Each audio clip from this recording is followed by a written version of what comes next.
তুমি তো অনেক বড় খেলোয়াড় বেরোলে। আমি তো ভেবেছিলাম তুমি মজা করছো। শিবা ভাই, আমার সাহায্য করো। কাল আমার বিয়ে। যদি আমার বিয়ে হয়ে যায় তো সর্বনাশ হয়ে যাবে। ভাই, তুমি তো প্রথম রাত্রেই বউকে কাঁচা খেয়ে নেবে। তুমি পাগল হয়ে যাওনি তো যে বিয়ের স্বপ্ন দেখছো? ভাই, মা জোর করে আমার বিয়ের সম্বন্ধ ঠিক করে দিয়েছে। এখন আমি কিছু করতে পারছি না।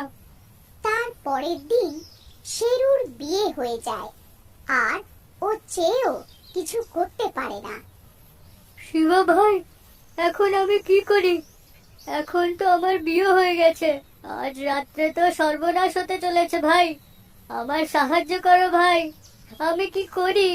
দাদা, কাল আমি জঙ্গলে গেছিলাম তান্ত্রিক থেকে সাহায্য চাইতে। আমি ওনাকে তোমার ব্যাপারে সব বলেছি, আর উনি একটা গুলি